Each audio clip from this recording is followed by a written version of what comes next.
Please help me welcome to the stage our first keynote of the day, Mr. Jay Baer. Thank you, sir. It's going to be the last keynote. It's going to be so good to just go home. That's it. You know what I've realized is that, and this is particularly apt in this industry, that new doesn't necessarily mean better. It just means new. And we get seduced all the time, especially in the social media business, that just because something hasn't happened yet, that therefore it must be better than what came before it. And I don't think that's true. And Jason mentioned the book that I wrote with Amber Naslund, and we talk about that a lot in the book, right? That we have to focus on how to be social and worry less about doing social media. Now, I'm going to talk a lot about tactics and tools today. I actually don't do this very much, but today we'll talk about tactics and tools because it's Social Fresh and it's a very, very smart, experienced crowd. But don't fall into the trap of getting sucked into the weeds about Pinterest this and whatever the next thing is, because you will end up chasing your tail forever. You will never be on top of it. Trust me. I do this all day, every day. You'll never be on top of it. So if you're doing social media for a company, and I think most of you probably are, figure out what kind of relationship you want to have between the company and its customers and prospects. Do that first. Then figure out how to measure it, and then figure out what sort of tools and channels and tactics make that a reality. There's way too much upside-down thinking in this business, where it's like, what's my Twitter strategy? Every time somebody asks, what's my Twitter strategy, I want to smack them in the head. There's no such thing as a Twitter strategy. It is by definition not strategic. It is a tool that helps you achieve a strategy. And the only thing that's worse about that is worse than asking about a Twitter strategy is asking what's my Facebook strategy, which is what we're going to talk about today. Now, Facebook and email have to be friends, right? They need to work together in a complementary fashion. There's a lot of rumors, hype, angst about email, especially in our business, right? Because email is yesterday's news, right? How many times have you heard Facebook is going to kill email, right? I think Social Fresh probably wrote that blog post at some point. Bastards. Link baiters.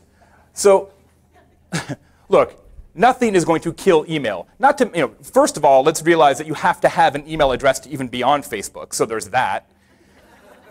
So there's that small option. But we got to stop panicking that somehow email is going out of business. We vote with our behavior. 58% of adults in this country check email first thing in the morning. Okay?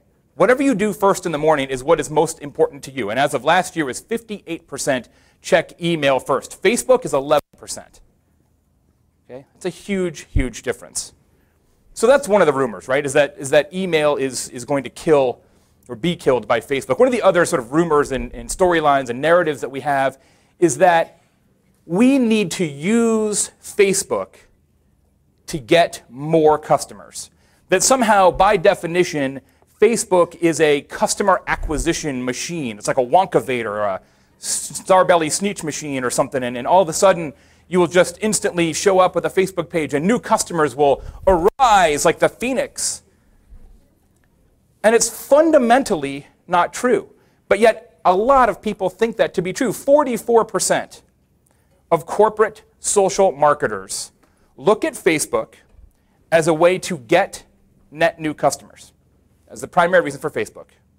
And those 44% of social corporate marketers should not have a job, because that is not the way Facebook actually works.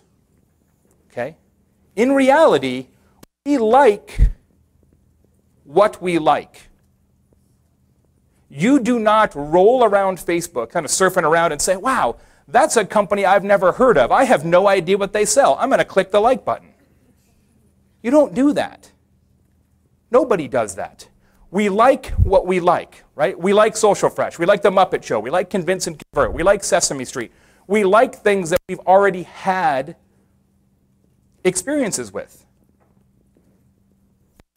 So there are circumstances, sure, there are circumstances where you have the ripple in the pond effect, where one of your current customers interacts with a piece of your content on Facebook, and then their friends see content about your brand in their newsfeed or in their stream that maybe they wouldn't have seen, and as a result, you turn your customers into sort of accidental marketers. That does happen. Here's an example. We talked about my co-author, Amber Naslund. She had a status update on Facebook a few weeks ago about some book. She's a grammar Nazi word nerd kind of person, so this is a blog post about a grammar book, which sounds hopelessly terrible to me, but to each their own.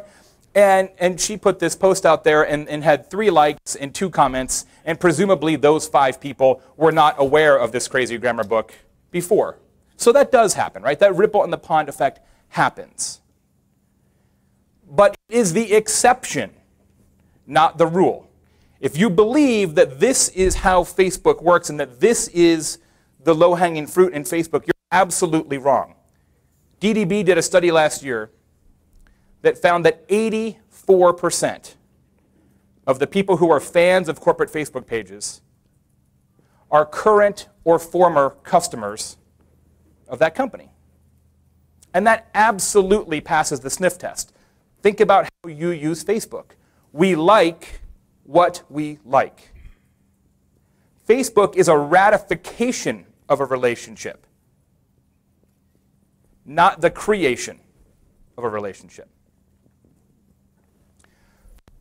So, what other technologies do we use to ratify relationships?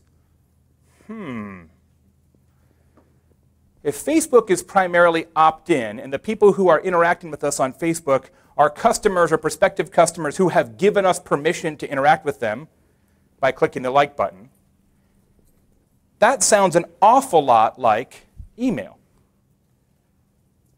What Facebook really does is helps your customers and prospective customers remember you. And email does the exact same thing. It's about keeping your brand top of mind over the long haul within an audience that has chosen to allow you to do that. Okay? So in the inbox, you're competing against all kinds of emails from your coworkers and your mom and your wife. And in Facebook, you're competing for attention in the newsfeed with the same thing. Other companies, your wife, your spouse, your friends, it's the same circumstance. So I was watching the Super Bowl. I was actually in New Orleans. I was given a speech on Sunday in New Orleans, and I actually had tickets to the game. I live in Indiana. I had tickets to the game, couldn't go because I foolishly booked the speaking engagement like months and months ago, and I thought the Super Bowl was a different day, and it was a colossal blunder. But I was in New Orleans and had a great time, and I talked to my son during the game, and I said, what do you think of the game? And Madonna came on, and he's like, and we were on the phone, he's like, wow, she's just like Lady Gaga. And I'm like, dude, you've got it backwards, right? You have this whole thing backwards. And it is so apt because email is Madonna. It is the original. It's just kind of broke down and not cool now, right? And Facebook is Lady Gaga, right? It's the same. Look, email is Madonna. Facebook is Lady Gaga. It's the same damn thing with a fresh coat of paint. Strategically, it's the exact same thing. So when you think about that how we use Facebook for business and how we use email for business are strategically similar, why is it that in almost every company, especially companies of a certain size, the people who handle email and the people who handle Facebook don't even sit in the same floor or the same office or sometimes not even in the same city? It's ridiculous. We have to integrate these 2 channels for maximum effectiveness. And there's 3 ways to do that. There is operations and measurement integration. There's channel and audience integration. And there's message and content integration. Let's talk about operations and measurement. So when you think about Facebook and email, the mathematical lingua franca of both is actually strikingly similar.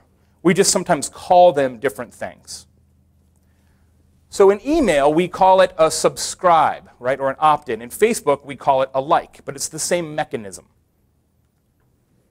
In email, we call it an unsubscribe. In Facebook, it's an unlike or a hide. You hide something in your newsfeed. In email, we call it an open. In Facebook now, we call it reach, since they rolled out the new massively confusing Insights product. But reach is the most similar to open. In email, we call it a click. And in Facebook, we now call it an engaged user, another massively complicated advance. In email, we call it a forward to a friend. And in Facebook, we call it a share. These are all the same behaviors. We just call them something differently. Now, the other thing that we talk about a lot in this industry, which drives me crazy, and I know it drives other people here crazy as well, like Chuck, is this question of, what's a Facebook fan worth? I have seen multiple studies that say, with alleged authority, that a Facebook fan is worth $136, $9.56, and $3.80. There is a pretty big gap in those findings, clearly. The real answer, of course, is that a Facebook fan is worth whatever it is worth to your company.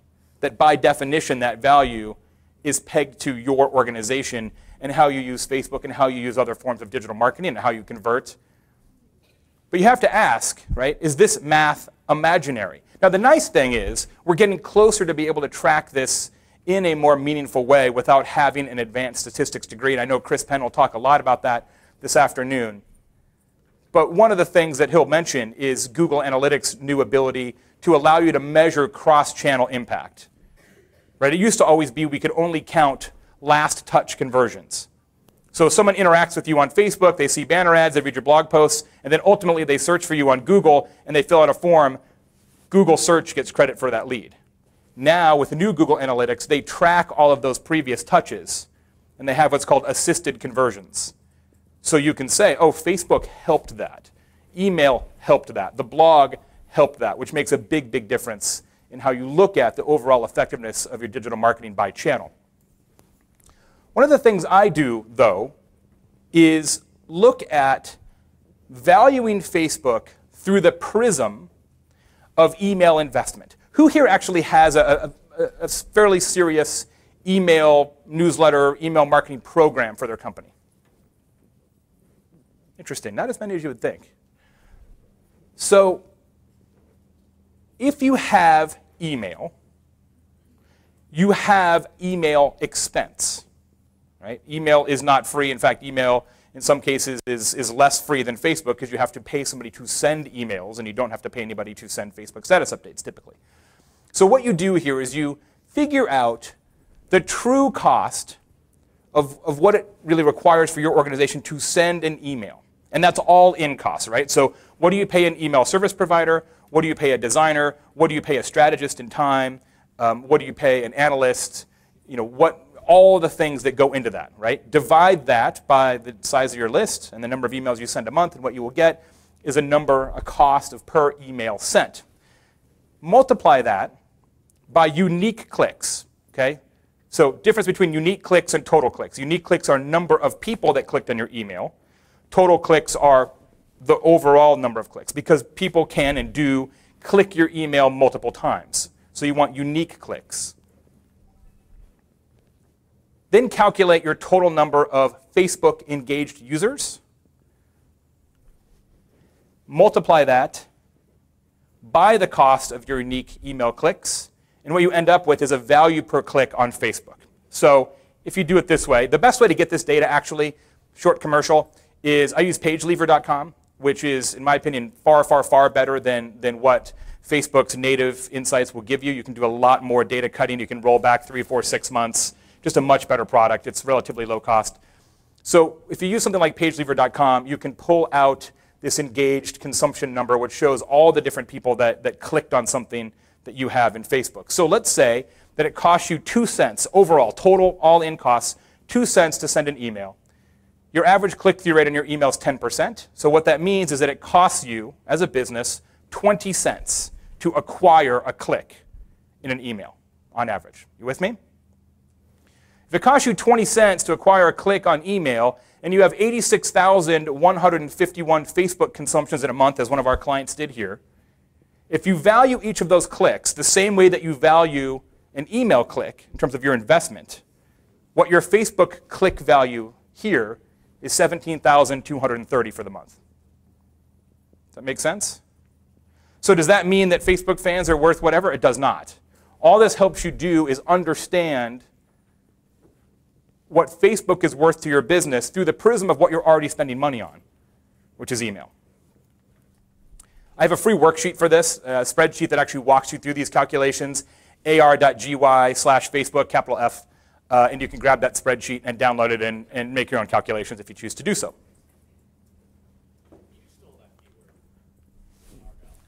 Well, Argyle is a sponsor of the Social Pros podcast, so I get first crack at all the good keywords. I'd be happy to sell it to you, Chris. So your email people and your Facebook people should be the same people. Now, did anybody ever notice that Grover and Elmo are basically the exact same character? Right? Grover was like 20, 30 years earlier, like, you know what, this Grover thing is getting kind of tired. Maybe we should just make the eyes a little higher and change the nose from pink to orange, make them a tiny bit shorter and the fur a little shaggier. New character. New characters, billions of dollars in Elmo sales. Kermit wants you to do a little exercise here. Show of frog hands. How many people here have in their company the email people and the social media people are the same people? Not bad. Not bad. That's pretty good. It's a progressive crowd. That's probably a third. That's good. That's great. Second piece of this is channel and audience integration. So one of the things that is very, very true in digital marketing now is that inboxes are exploding. Everything is fracturing.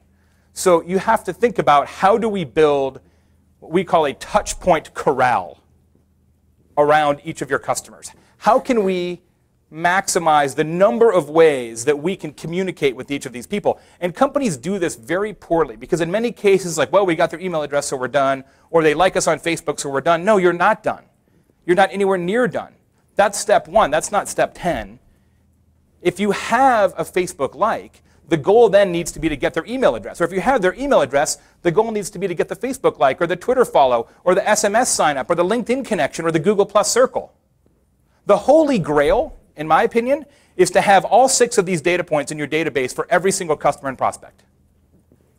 And it's doable if you plan it out and think about how do we use drip marketing over time to get people to connect with us in all these different environments. So there's ways to do this tactically that can make a big difference to your business. One, perhaps the most obvious, is get email opt-ins in Facebook. If you have a Facebook page and you're not collecting opt-ins for your email newsletter, fix that when you get back. That's insanity. People on your Facebook page, as we discussed earlier, already like you for reals.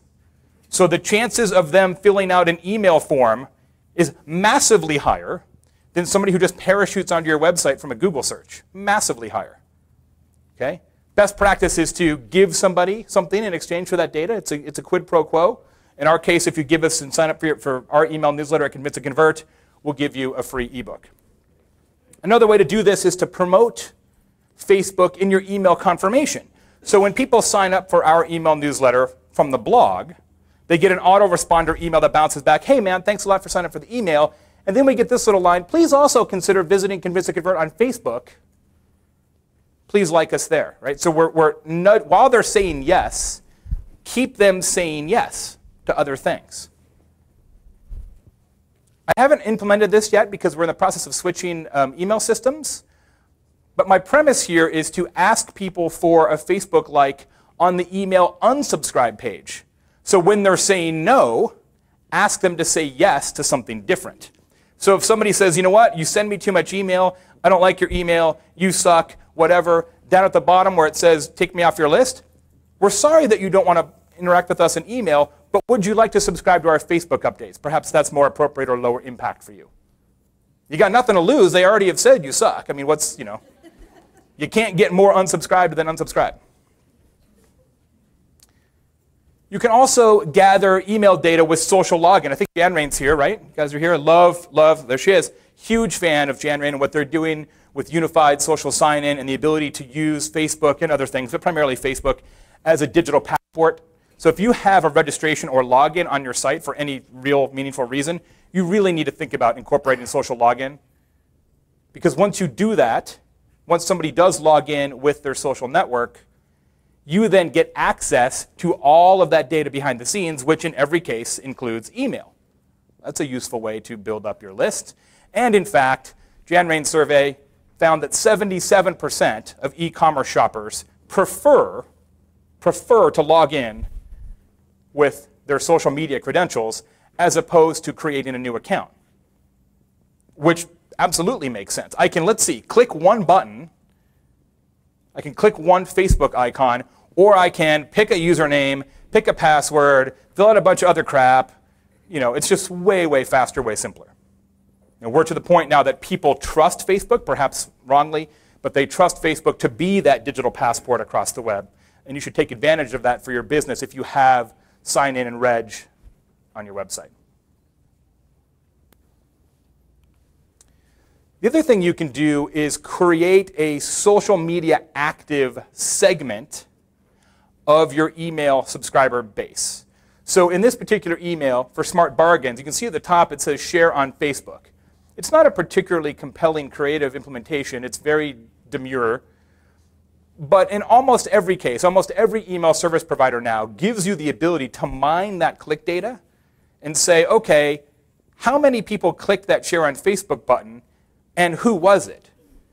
And make me a new list that's only those people. So the next time you have something to say, which is particularly social media oriented, instead of sending it to your whole list, some of who are like, I'm not on Facebook, why are you bothering me? You can send an email only to the people who you know are social media savvy because they've clicked that button in a prior email. And what is crazy to me is that only 18%, according to GetResponse, only 18% of corporate email marketers include social icons in their emails today. What? That's not very hard to do, right? Like, let's get an icon that's publicly available and put it into our template. That's like a 30-minute project. Okay, Kermit wants you to be honest about this. How many people here have social media icons in their email newsletter? Yay, Social Fresh. Yay. The other thing you could do, and Eric talked about it yesterday in his presentation about social media shopping and commerce and F-commerce and how only 4% of companies are actually allowing people to transact on their Facebook page, etc. You can test F-commerce inventory via email. This is an email from the Guilt Group, which is, of course, blowing up, doing crazy things in social media and email. This is the regular email that you get from them. Under the men's section, also under the women's section, you can see it says Facebook Store. So they actually test inventory in these emails, and certain pieces of the products that they feature in the email are only available on their Facebook page. It's not available on the site and Facebook, it's only available on Facebook, which is a really interesting way to market. I love this example that I saw from a post that DJ Waldo had on Social Media Examiner last week. This is from a company called Hydro Flask, and they are doing Facebook threshold deals in an email newsletter. The more you like, the more you save. Invite your Facebook friends to like us. If they generate 3,000 likes, everybody gets 10% off. If they generate 3,500 likes, they get 15% off. If they generate 5,000 likes, everybody gets 30% off. Very compelling offer, very well executed from the creative standpoint. They put a timeline on it, right? Contest ends on this date. Good use of cross-channel Facebook and email. Let's talk a little bit about message integration. There's a lot of opportunities here. One of the things that is routine, or should be routine in email, is time of day, day of week testing. Who here has an email testing plan? I know Chris does. A few people, not, right, of the people now who has an email, right? It was like everybody has an email, 6 people have a testing plan. I've been doing this long enough, since '94, as Jason mentioned, that I remember people would always ask us, what's the best day to send email, right? And for a long time, it was, well, you don't want to send email on Mondays or Fridays because people go on vacation and they don't check their email as much. And so then everybody decided, oh, that's probably good advice. What we should do is send emails Tuesday, Wednesday, Thursday. So then every company on the known planet sent emails Tuesday, Wednesday, Thursday. And what happened to response rates Tuesday, Wednesday, Thursday, right? Off the cliff. So then I said, well, maybe we should go back to this Monday, Friday thing, right? And so it's this constant craziness. And the right answer is it depends. It depends. It depends on your audience. I mean, if you transact across this country, just from a time zone standpoint, there's things that you should be testing. Saturday could work better than Tuesday for certain companies. We did a research project with Argyle Social a few months ago that found that in social media, some companies can actually have better results nights and Saturdays than they can during the business day, including B2B. So if you're not testing time of day and day of week for email for your organization, you are missing out on results. I can say that without question. And once your test is done, guess what you should do? Start your testing over. Always be testing. ABT, second place to set of steak knives. Always be testing, okay? There's always something you can be testing. Every email that goes out of your door should have some sort of testing component in it, ideally. Okay? And you can tie these things together. So if you're going to test time of day, should we send email at 9 a.m., 1 p.m., 4 p.m., or 7 p.m., the results of that test could inform when you put your status updates on Facebook. Could they not? Conversely, if you do some testing of Facebook status update windows and say, you know what, we seem to get a better engagement rate early afternoons, maybe you should try that in your email as well. Same thing with day of week. If you find that you actually have a window of opportunity to send emails on Saturday, maybe you have a window of opportunity to do Facebook on Saturday as well. Combine these testing mechanisms to learn in a 1 + 1 = 3 kind of way. You can also do headline testing, especially if you're doing Facebook ads. Who here is doing Facebook advertising on a somewhat regular basis? Not bad, actually. Handful for sure. 20, 30, something like that. So you can do headline testing cross-channel. If you send an email, you should always be doing subject line testing. A/B test, ABCD test, something like that. Write 2 headlines, write 4 headlines. When I send out blog posts, I write a few blog posts a week and some guest posts. Every time I write a blog post, I write 3 headlines. Every blog post, I write 3 headlines. The first headline is the one that's actually on the post, and that's the one I tweet at approximately 9 a.m. Eastern. My second favorite headline, I tweet about 11:30 Eastern, and my third favorite headline, I tweet about 3 p.m. Eastern. I write 3 headlines for every post. I tweet it 3 times with different headlines. You can do the same thing here with Facebook and email. So if you're going to do a subject line test in your email and say, okay, in this case, this is an email for Frontgate, and the subject line is free truck delivery on outdoor makeover essentials, which is not, in my opinion, a terrific headline. You can then test that in Facebook advertising, or vice versa. You can use Facebook advertising because you can run a bunch of different ads and find that line that really gets disproportionate clicks and roll that back in to your email program, right? You can also do image testing. This is also an email from Frontgate where they show 3 different collections of fancy outdoor furniture.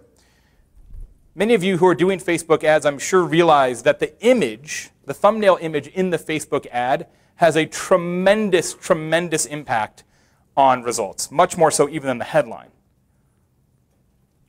You need to be doing that kind of image testing, and you can do the image testing not just within Facebook itself, but within your email. So if you send this email for Frontgate and you see that the one in the top right gets way more clicks than the other 2, that image is clearly salient to your audience. That's the picture I would start my next Facebook ad campaign with. Just make sure that you're clicking, or you're tracking clicks on images distinctly in your email program so you can make sure that you know what that data looks like. The image matters. Here's a Facebook ad for Salesforce. Love Salesforce, hate this ad. Ridiculous. Like, what is this stupid penguin about? What is he doing? Get a sneak peek of what's coming in the Winter 12 release. Penguin and a logo? Like, I don't get it. I would rather see furniture, even if it's Salesforce. You can also use Facebook to source email content. This is an example from one of our clients, Visit California, where they have this program called California Fives, where people can write in and say, here's my 5 favorite whatevers in California, 5 favorite hiking trails, 5 favorite surf spots, 5 favorite hot dogs, whatever. And they do this a lot on Facebook and get all kinds of content that they then put into their email newsletter and into their website, which is all SEO, things like that. They're actually crowdsourcing those 5 favorites. Great source of content for your email newsletter is to actually ask people on Facebook. Conversely, you can take people's posts on Facebook, fan posts, and roll that into your email newsletter as well. It doesn't have to be a question that you ask. You know how sponsored stories works on Facebook, right? Where somebody says, you guys are awesome, I love your cookies. And you can make that an ad. You can do the same thing, but make it part of your email program. This is an email newsletter from J. Jill. In the email, they say, here's statements of support from our Facebook fans. The wherever tank dress is my go-to whenever I need to get dressed up for work.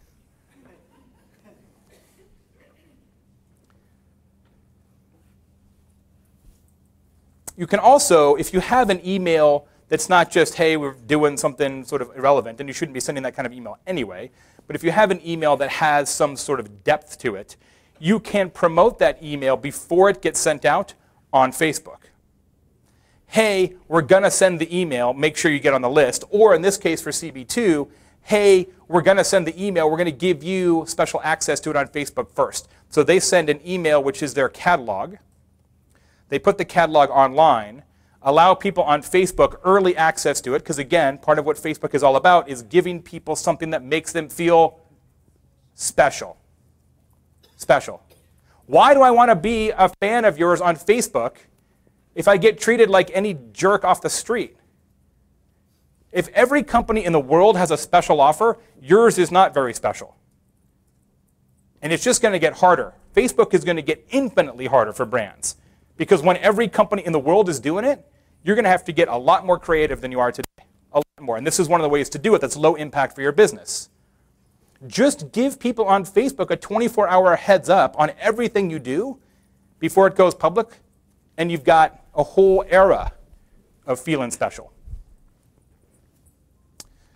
You can also do some interesting, if you have your teams aligned, some interesting real-time integration between Facebook and email. So if you use something like pagelever.com, and you can do this on Facebook native as well, it's just a little harder. In this particular case, this was a status update for Visit California that did particularly well within their pantheon of status updates. This status update was, what's one place in California you've never been but have always wanted to go?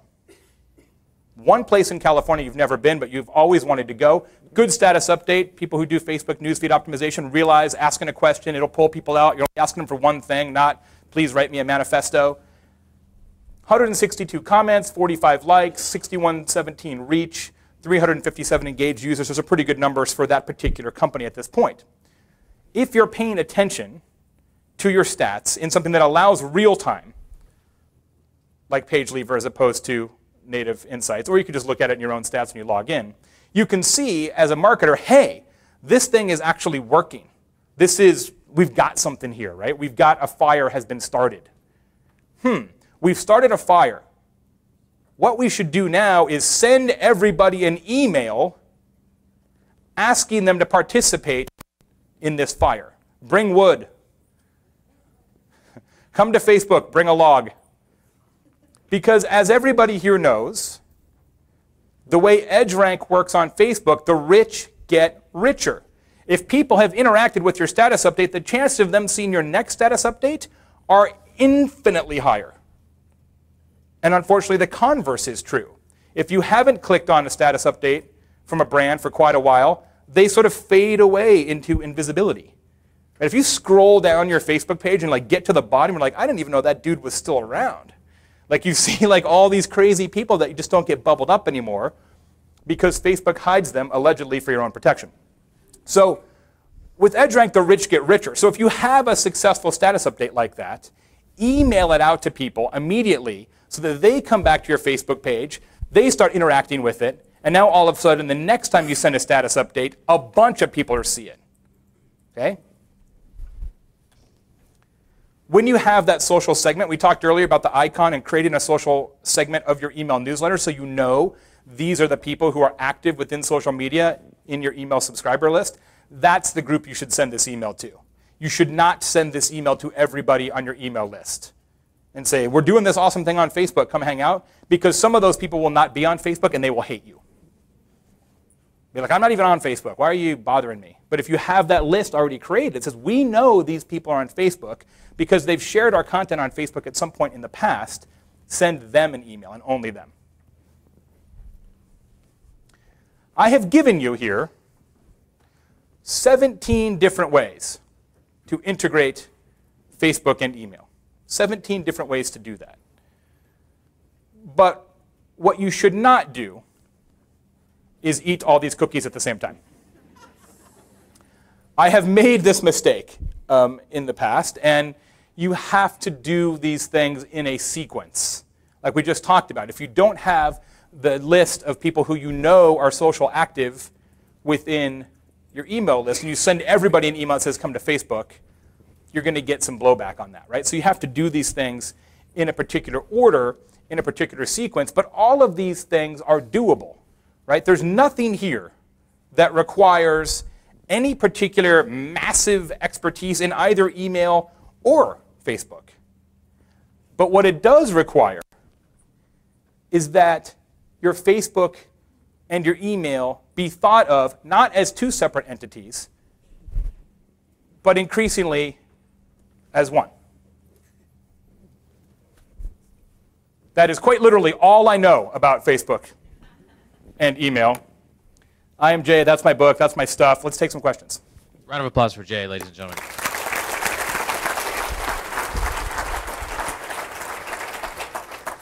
We have a couple microphones floating around the room. If you have, you can ask whatever. It doesn't have to be about Facebook and email. You can ask me whatever you want. If you'd like to ask Jay about tequila. I can answer many questions about tequila. Or Indiana. I can answer questions about Indiana as well. Raise your hands high. We got one back there. If we can get a mic, I'll come here. Or we got a mic coming to you from your right. Isn't it important to wait for the microphone so we can get it on the camera, please? Thank you. Facebook has their business plan. Do they? And, yeah. And isn't it critical to migrate, what you think are your, cherries of prospects and clients? Because, it's quite possible that Facebook is going to try to monetize your page because it's their real estate. Yeah. And can you talk a little bit about where you would migrate to your community, your followers, that you have greater authority and control over your tribe? Good question. I think this falls into the category of, should Facebook be your social media home base? Should this be the place that you really prefer your customers to interact with you upon? And everybody needs to have that, right? Every company needs to have a social media home base. And strategically, you say, yeah, we're going to be active on Facebook and Twitter and email, of course, and LinkedIn and Pinterest and whatever, but what we want, ideally, is for people to interact with us here. That's the home base. That is your primary residence. The other things are vacation homes. And what you do with your vacation home is try to get people back to your primary residence, right? The primary residence, the social home base for Social Fresh, is the Social Fresh blog. What Social Fresh does in Twitter and Facebook and other places is designed to get people back to the blog. Same thing is true in my case. What I do on Twitter drives traffic to Convince and Convert. Convince and Convert drives speaking engagements. Speaking engagements drives clients and book deals. Step and repeat. So a huge strategic blunder that a lot of companies make is thinking that social media channels are inherently equal. And they're not. You have to pick one. You have to say as an organization, you know what? If I had to throw 5 of these overboard, these are the 5 I would stop doing tomorrow. But the one I will never stop is this one. And you're right, a lot of companies use Facebook as that social media home base because it's easy, it's free, you've got 850 million people there, which are not insignificant advantages, but making Facebook your social media home base is buying a house on rented land, right? If they decide tomorrow, if Facebook decides tomorrow, you know what? Screw those guys. No more Facebook fan pages for plumbers. We're anti-plumber. You're SOL, brother. You have no recourse. You got no forum, you got no phone number, you got no mail to, you're done. So as much as I love Facebook, and trust me, we do a ton of Facebook consulting, and I certainly am not going to say don't do Facebook, I take your point, and it's well-founded, that you got to be careful about putting too many eggs in that basket. Because I think if we've seen anything over time with Facebook, I don't know that they're necessarily nefarious, but they have a hard time keeping a decision, right? They change their mind a lot in a way that is frustrating and difficult for marketers. Excellent point. Over here, we're going to go. Sebastian.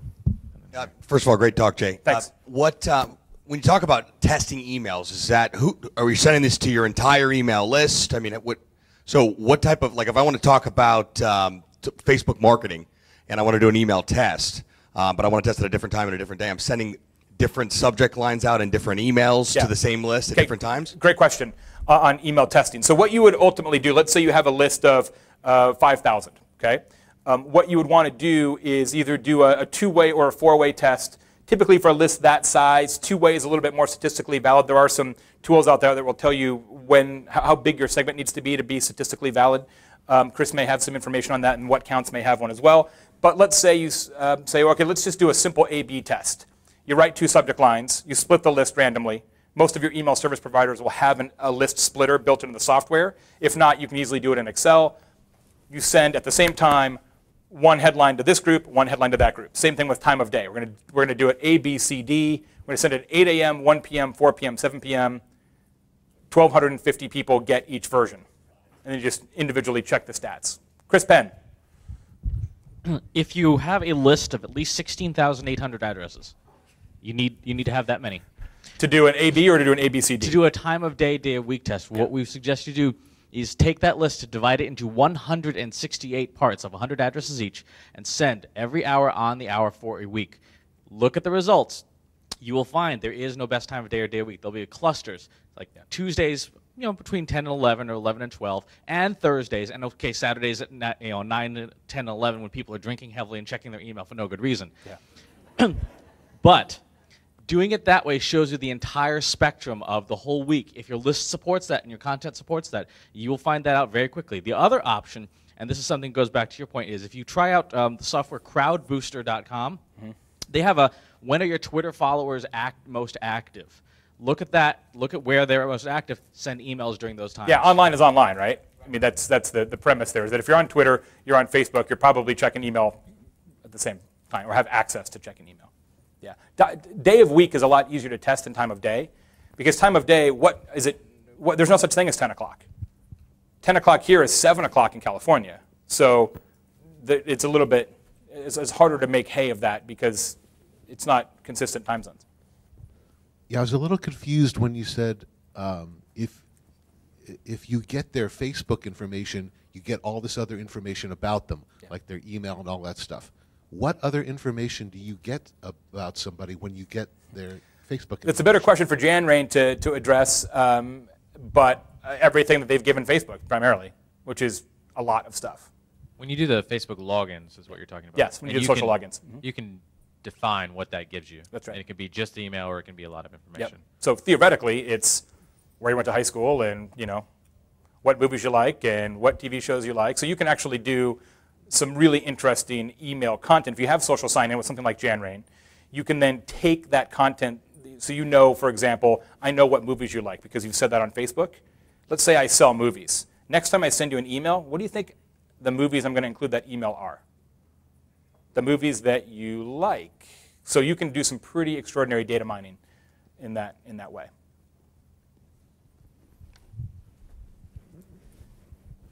Okay. Is that on? Okay, sorry. One area that's been kind of growing when it comes to the use of social media and online communities is in healthcare. And I'm I'm managing and developing social media strategies and online community strategies for an area health system, and it's been a process. And what I just want to kind of pick your brain, because what we talk about a lot is a lot of retail and a lot of direct to customer and things like that. But a health system, specifically a community hospital, is going to need to have a significantly different approach. And I was just wondering what your view is on how a company or I guess a health system or a hospital, how they would make the best use of Facebook, Twitter, or online communities. Great question. We actually just finished a huge project for a chain of regional hospitals, so it's a very fresh topic for me. Social fresh. I feel like when you're in a B2B or regulated scenario, like healthcare, financial services, it becomes content first, social second. That social media is the gas on the fire. Content is the fire, social is the gas. When you're a B2C retail kind of company, social media can become its own content. In B2B, health, financial services, boring companies, no offense intended, it has to be more educational, more informational, more content driven, and you use social to get eyeballs on it. It's a totally different playbook, right? So what I always tell companies is, look, why do you even have a Twitter account or a Facebook page unless you have a content program? What are you sending Facebook status updates about in a B2B context if you don't have a content plan? Like, here's what we're serving in the break room. Like, nobody cares,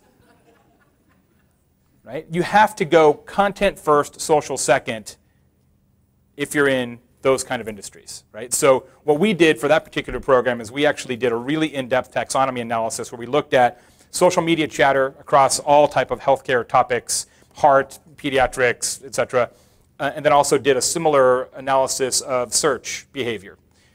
Molded those together, came up with a hit list of very specific keywords and key phrases, and then methodically created content opportunities over the course of a year and said, okay, we're going to make these 32 pieces of content. And it's not just web pages. Some of them are events and videos and movies, all kinds of stuff. But there's a strategy behind it. And then what social media is the marketing plan for your content. Does that make sense? Can we get a microphone? Okay. To Okay. the back of the room. Go ahead. I have a question going back to emails for a Where second. are you? Here. Oh, thanks. Sorry. What do you think about time optimize emails?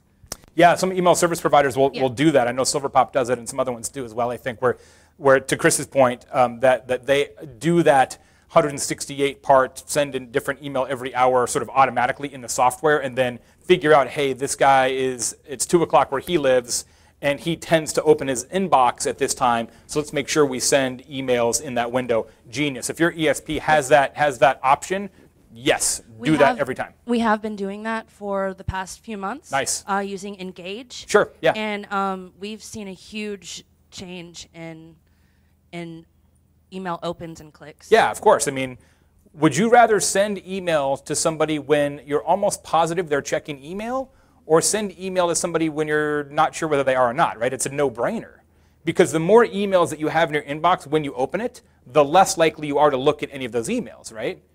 I mean, your choosiness gets way different if you've got 150 unopened emails, right? You got to have a pretty good subject line to get attention in that environment, which is why one of the rules of thumb, but again, it depends, is it's hard to send email first thing in the morning because everybody wakes up, they open that email box, 58% of the country checks email first, and it's like, holy crap.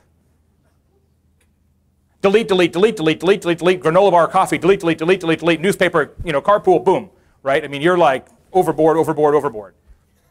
And so if we're sending emails, we have a regular email that's a newsletter that we send out every week. And we've been doing it on the same day for, say, 5-6 years. Do you think it's worth it to try a different days? day? Yeah. Yeah. Okay. Yeah. Well, and ideally, it's if the software supports it, send it on a different day to different people, right? It doesn't have to be Wednesday. It could be whatever day you want. If it's a newsletter that doesn't, by definition, have time-sensitive information in it, right? Which a lot of newsletters don't, right? It's like if you look at this newsletter content Monday versus Thursday, it doesn't really matter, right? It's not going to be a huge issue. So in those cases, do the testing and say, okay, this is now our Monday list. this is the Wednesday list, and send those people the content on that day. Does that make sense?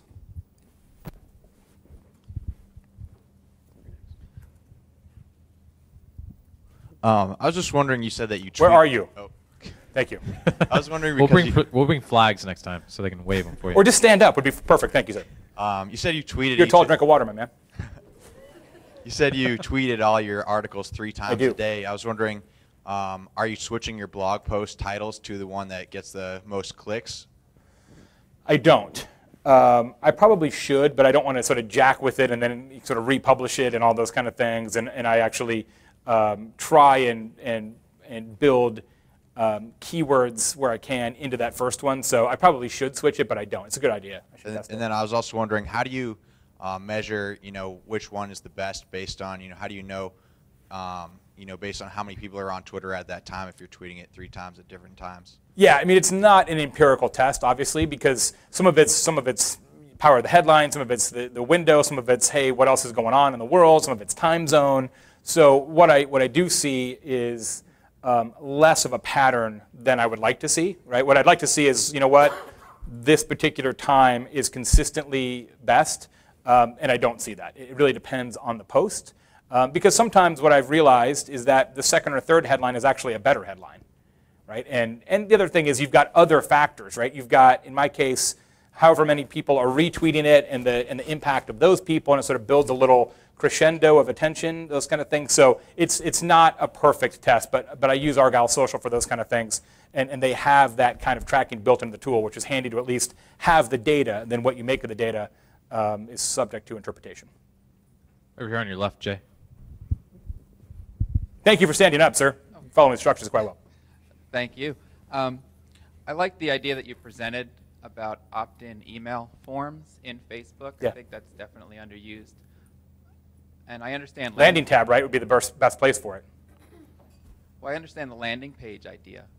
Now that Facebook has changed and those links are very small on the left, can you give us some advice on getting people to go to those links for either forms or surveys? It's a great question, and it is underreported in this industry. Social Fresh, you need to do some content on this. That you're absolutely right, sir, that if you look at the stats, and PageLever's done some reports on this as well, the percentage of Facebook fans that go to any tab is pretty low. And once they've become a fan, it's really, really low. Because think about this. How often do you become a Facebook fan and then go back to the actual Facebook page? Not very often. Once you click that like button, overwhelmingly, your relationship with that organization on Facebook will take place in the newsfeed. Overwhelmingly. Unless you are driven back to the page or a particular tab by either a status update or an email or some other modality. So to answer your question, that's how you do it, right? Is that you have a news feed, and once a week, once every 2 weeks, you put in a status update that says, hey kids, are you getting our email? It's awesome, and you get special offers and whatever, and then you drive them from the status update back to a tab that you've created just to harvest emails. Now, what most people would do, historically, and when I mean historically, I mean like October, is they would say, hey, sign up for our email newsletter, and they would drive them back to the website, right? Which is a bad call. If they're on Facebook, guess what? They want to stay on Facebook. People spend an average of 7+ hours on Facebook. They don't spend 7+ hours on your website. So there's a reason why they're on Facebook, right? It's the same thing as when you're doing Facebook ads. The performance of Facebook ads that drive people to a Facebook page versus Facebook ads that drive people off Facebook, it's like this. It's night and day. Why? Because you're keeping them in the channel that they're already on. So get on our email list, go to the tab, as opposed to get on our email list, go to the website. That's the play, for sure. And most of your email service providers have built-in code to do that now, have a Facebook email address collection widgety type thing, right, Chris? That's a pretty standard issue at this point. Yeah, it's a form, and you can iframe it or just drop it in or whatever. And we, for those of you who were here last year, we had a whole day on Facebook, and that was one of the topics we covered, which is shameless plug in the academy. And one of the big tips I think that we got out of that was how you can use Facebook ads the same way you can use email. Yeah. So there's a cost associated with Facebook ads, but you can send your Facebook ads only to your Facebook fans, which is like sending an email to your email subscribe list, and you can point them back with that ad to a landing tab with a conversion, or to some type of survey on Facebook, or to a status update like we talked about with the sponsored stories. But to expand on your point, I'm not a big proponent of creating a whole bunch of expensive, complicated, highfalutin tabs, because it's a waste of time in most cases. Right? Unless you have a specific contest or promotion or something around that, it's usually just spitting in the wind. Jay, question, just continuing that conversation, would you recommend people run ads or push people from other social channels to an email tab specifically? Is that one of the best uses of a tab, to convert those social channels into email? Absolutely. Yeah, certainly test it. Just want to the emphasize one issue there, and the nice thing about Facebook ads is that you can do it on a cost per click basis, of course. The one issue there is sequencing, right? So if you use Facebook ads to drive people to email, because we've talked about people become your Facebook fan after they already have transacted with you, what is the likelihood that those people who see those ads are already on your email list, right? So are you preaching to the choir at that point? And that sequencing is going to be different for different companies, but it's certainly worth testing. And because you can do it on a cost per click basis, that's the way to do it. Awesome. Yeah. All right. We have time for one or two more questions. Do we have any in the back? Raise your hands high. Got one here. One more. Anybody? All right. We will end with this one then. Thank you. Where are you? I'm just kidding. Thank you for sharing all your knowledge. Sure. My question is about emails and whether you should always be having an offer or whether you should mix it up and maybe have a branding email, what your thoughts are on that. I think you should send emails that are relevant to the people who get the emails. And so it depends. It depends on the kind of company you are, and you can test that, right? So one of the tests we used to do when I ran an email company is that kind of sequential offer testing, right? Where we would send offer, offer, offer, offer, and see what the breakpoint is, because there will be a breakpoint. If you pay attention to the stats, at some point people will be like, I'm not going to click anymore. And the challenge with sending an offer every time is that you train people to wait for the offer. People aren't stupid, right? They know that the deal is coming. Greatest sale ever. And then Monday, it's a better sale than last week, right? It's like, how can that be? So I would not always send offers, because then basically you're Groupon without the timeliness. But at the same token, I don't know what a branding email means, right? I mean, I know what it means, but I don't, I'm not certain how a branding email drives relevance. So every time you send an email, you need to think of a couple of things. One, how does this make the recipient's life better? And if it doesn't, don't send it. And two, what specifically do we want the people to do when they get this email? Best way to do it is to write that down, 3 things. First thing we want them to do, ideally, is this. Second thing we want them to do, if they don't do that, is this. Third thing is this. Actually, literally write down on a piece of paper, before you send an email, ideal behavior, secondarily ideal behavior, tertiarily ideal behavior, and then measure and model that. Because if you send an email to anybody without thinking that through, the chances of them not doing what you want them to do goes up considerably, because you won't write it that way, you won't design it that way, you won't funnel it that way. And frankly, kids, it's the same thing when you send a business email in Outlook. If you don't have a call to action or a point to that email, don't send it, right? Well, I guess to follow up, if it's not an offer and there has to be a call to action, what else would it be? well, would it be an informational kind Sure. of email? Yeah, I mean, there's a lot of reasons to So they to never convey know information with somebody what that isn't they're gonna necessarily get. buy, right? It's humanization, which is the core of social media, building that relationship. Let us tell you something about our company you didn't already know. Let's feature one of our other customers. Let's show you how to use our product in a way that you haven't thought of. Let's do a customer of the week feature. There's a lot of things that you can do other than buy stuff from us. It's, you've already bought from us, use it differently, use it better. Here's other people who have worked with us. Here's our awesome employee of the month. There's a lot of other things that you can do. And that would encourage them to open it because they don't Yeah, know what they're going to read get. it, and maybe it's share it. Maybe what you want them to do is share it in social media. Right? Maybe what you want to do is get them to click and read a particular piece of information, because you can then use that click behavior to send more relevant email down the road. So I used to do some work in the real estate business, and we had a big master plan community that we worked with, and they had several different types of real estate. So they had big, like 3-4 bedroom family style homes. They had 2-bedroom kind of townhomes, and then they had sort of 1-bedroom urban loft apartment kind of deals, right? All in the same community. Highly different types of product that appeal to a different buyer. But when people signed up for the email, we didn't want them to bucket themselves there, because every time you add a field to an email sign-up form, your response rate goes down in a linear fashion. So it's like, let's just get their email. What we did, though, was in the follow-up sequence, the first email you got was, we've got this kind of thing, and this kind of thing. And then we measured who clicked what first. Whatever they clicked first, that's the bucket we put them in. So we basically self-segmented. Now we have a single-family home list and a 2-bedroom townhome list and an urban loft list without actually asking them. We just looked at their behavior. So that's what you can do in some of these emails that aren't specifically an offer. You can give them some different types of information about your company and see how they interact with that content, and then use that to send them more relevant information down the road. The premise, right, the whole premise here is that eventually where you need to go is there's no such thing as a newsletter. You don't send the same email to everybody ever. You really shouldn't.